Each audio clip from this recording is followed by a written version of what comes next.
The title wasn't won tonight. Not yet. Not in this theater. Not under these lights. The Santiago Bernabéu held its breath, squeezed its fists, and demanded another day. And Real Madrid, dragging their battered, broken squad along like a knight limping through his funnel, gave it to them. 2-1. 2-1. That's the scoreline. But honestly, what does that even mean when a team has 39 shots and is still moments away from surrendering the league? This game wasn't about keeping the title race alive. It was about pride, chaos, legacy, and a certain Jacobo Ramon deciding, apparently, that tonight was his night to become immortal. No, not Mbappe, not Modric, not Bellingham. Ramon. He was on the field because everyone else was hurt, or maybe busy opening a physio clinic in the locker room. And yet, there he was, dragging a mishit header from Vallejo out of the air and just sort of looping it into history. I have no idea what muscle memory kicked in, because I don't think he'd ever done that before, not even in training. But the Bernabeu roared like the place had been set on fire. 1 second from collapse, and suddenly, life. For Mallorca, it was agony. 95 minutes of gritted teeth and defensive heroism, Roman playing like a man possessed, and then to have it all shredded by a second-phase corner delivered into the kind of chaos you can't really plan for. You can park the bus, but sometimes it gets towed. You can't game plan your way out of Ramon scoring his first goal in a Real Madrid shirt with the literal final kick of the game. And what about Kylian Mbappé? Goal number 40, ladies and gentlemen, just another casual solo masterpiece, like he's adding brushstrokes to a fresco only he can see. He's basically sprinting through his debut season like it's a Marvel origin story. He breaks ankles, morale, and the laws of time and space. All while playing alongside teenagers and midfielders disguised as defenders. Let's talk about the vibes. Because yes, we can dive into expected goals and shot maps later, but the emotions tonight? Overcooked. Real Madrid were drowning in dominance, absolutely submerged in it. They had 26 corners. 20s. 26. I've had fewer meals in a week. The pressure wasn't just relentless. It was almost comedic. They were chasing shadows that weren't even there, because Mallorca had all 11 players just folding inwards like nesting dolls. You ever see a team take 39 shots and somehow look like they were never going to score? That was Real Madrid. Until they did. Until Mbappe carved the air in the 68th minute with one of those low finishers that kiss the grass like it's sacred. Until Ramon remembered he had a soul and decided to pour it into the net. This game felt like watching a drowning man build a raft mid-sink. Real Madrid could not afford to lose, and Mallorca could not believe they had almost won. They're 9th in the table and defending like their village was under siege. You sort of fall in love with them, and then, just when you're about to call it a fairy tale, they get clubbed by narrative and a looping volley in the 95th minute. It's also not just a win. It's a stay of execution.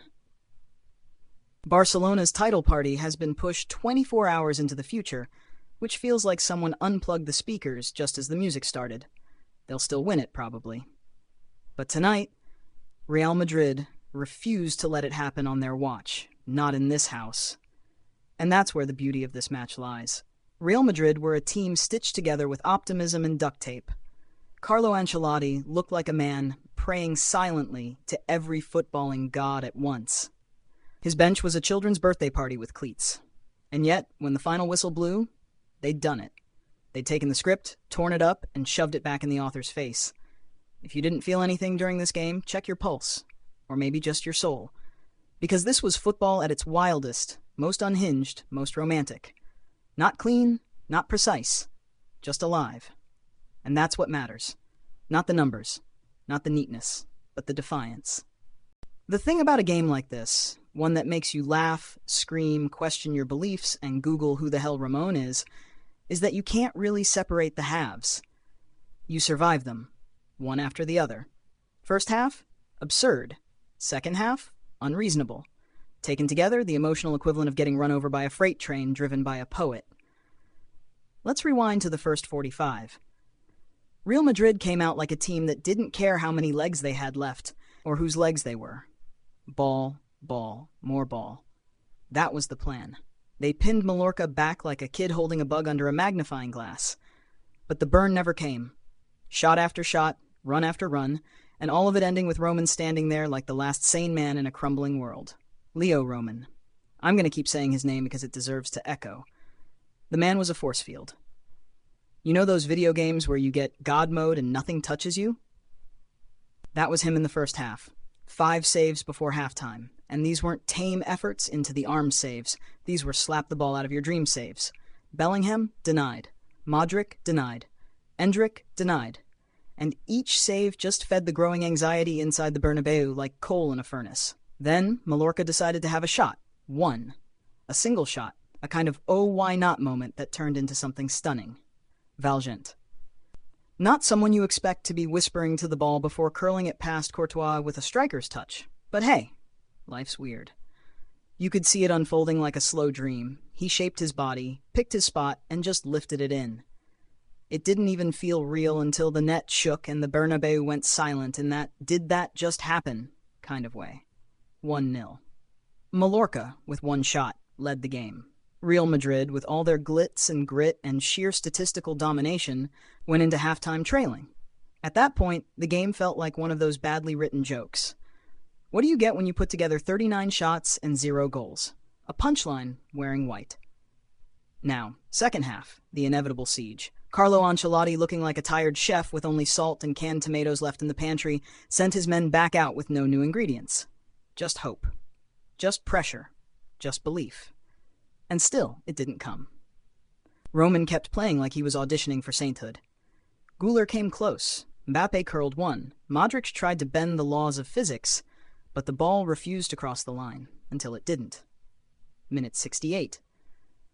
Modric threads the needle in a way only he can, a stitch through space, and Mbappe takes over. You almost knew what was coming before it happened. He slips through 2 defenders like a shadow on a wall and rifles the ball into the far corner. Clean. Low. Cold-blooded. Roman's spell is broken. 40 goals in a debut season. Insanity, spoken fluently. Now it's 1-1, and the game tears open. Mallorca, maybe for the first time, look like they might try something again. Mori nearly undoes everything with a golden chance, but Courtois stretches every inch of that long frame and keeps the script tight. Then the final act. Misses pile up. Garcia somehow fails to score from yards out. Mbappe is denied on the line by the same Valgent who scored the opener. It feels cursed, like the game is trapped in some weird dramatic purgatory where Real can do everything but win. Then Vallejo, yes him, wins a header that drops in the box like a ticking time bomb. Ramon, yes him, lashes it over Roman. Time collapses. The Bernabeu explodes. Final whistle. 2-1. And nobody in that stadium quite knows what just happened, but they'll be talking about it for years. So let's talk about the two teams, because even though the scoreboard gave us one winner, both of these sides told a story tonight. Real Madrid and Mallorca. One plays to win everything, the other plays to survive long enough to dream. But under the lights at the Bernabeu, they met on a weird, twisted middle ground where both looked destined for heartbreak. Real Madrid, the patched-up, stitched-together, tape-on-the-knees version of themselves. The lineup was less a team sheet and more a medical case study. You had Valverde filling in at right back like a very polite man helping someone move house, midfielders doing defensive work, children on the bench, and a sense that if you yelled too loudly, half the squad might collapse. But you know what? They played like their lives depended on it. Even down 1-0, even with the ball just refusing to cooperate, they never stopped. This wasn't tiki-taka. It wasn't samba football. It was siege warfare. Real Madrid turned the entire game into a hammer test, just pounding away at the wall until it finally cracked. 39 shots, 26 corners. That's not football. That's football with a sledgehammer. And then you look at Mallorca. Mallorca were the wall, the stubborn, beautiful wall. If football games had spirit animals, Mallorca's tonight would be a very annoyed turtle, refusing to come out of its shell no matter how much you tap it. They defended like a team that's been burned before and wasn't about to let it happen again. Everyone behind the ball. 5 at the back, 4 just in front of them, and 1 poor forward up top getting frostbite from the isolation. And yet, despite being pinned to their own box for most of the night, they were the ones celebrating first. That goal, Valgent's opener, was like finding gold in your backyard. They didn't build up to it. They didn't even threaten it. They just took their moment, carved it out of nowhere, and held onto it like a secret. That's what made this match so layered.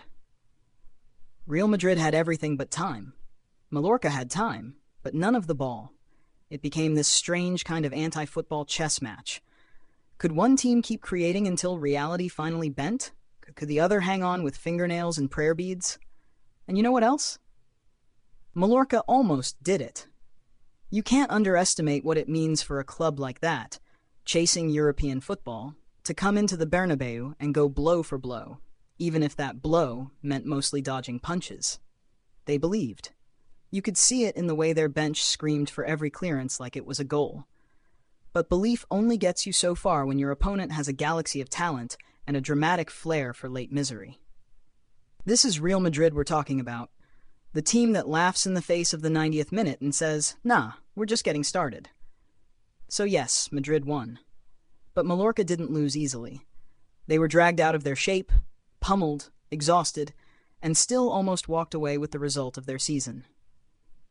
If you're neutral, your heart was probably with them. If you're from the island, you probably felt robbed by fate. And fate, it turns out, was wearing white. Let's talk individuals. Let's get messy. Because as much as football is a team game wrapped in narrative, it's also about the people who crack the game open or hold it shut. And tonight we had both. From the Hollywood lead to the understudy who stole the stage, this match was bursting with performances that demanded a standing ovation or at least a long, confused stare. We start, inevitably, with Leo Roman. If Mallorca had pulled it off, if they'd held on for that perfect session grab, we'd be carving his name into myth right now. And honestly, maybe we should do it anyway. The man was a human force field. Forget the stat sheet for a second. Although yes, the saves were plentiful and acrobatic and essential, just look at the energy, the command, the composure. It's not easy to make save after save and still carry yourself like you're controlling the game, not surviving it. But he did. He looked like someone who had unlocked a cheat code, God mode, but with bad teammates. Then there's Valgent. What's the word? Ironic? Poetic? Tragicomic? The man scores the goal of his life in a stadium built on legend. Left foot curled perfectly. And then, hours later, it felt like he's the one heading the ball off the line to stop Mbappé from sealing it. That's a movie script. And in the end, it's him again, just standing and watching as Ramon, Real Madrid's Ramon, snatches the result. He deserved better. He gave everything. Speaking of Ramon, I don't care if he never scores again. He gets a statue. Somewhere. Maybe not outside the stadium, but maybe in a janitor's closet. The man looked surprised even as he struck it. First goal. 90th minute. Ball dropping like fate's final whisper. And he just hooks it over the goalkeeper like this was something he'd done in training every day. I hope someone bought him a drink, or at least Googled his name. Then there's Mbappé, the man who exists in slow motion while the rest of us run at normal speed. 40 goals. In his first season. That doesn't even sound like football. That sounds like a poorly balanced video game. And still, it wasn't just the goal, although that was sharp and brutal and brilliant. It was the way he carried the threat every time he had the ball. It was like watching a lion in a room full of pigeons. Everyone's scattered. He's not just a player. He's a situation. Modric? You could write a haiku about the way he passes.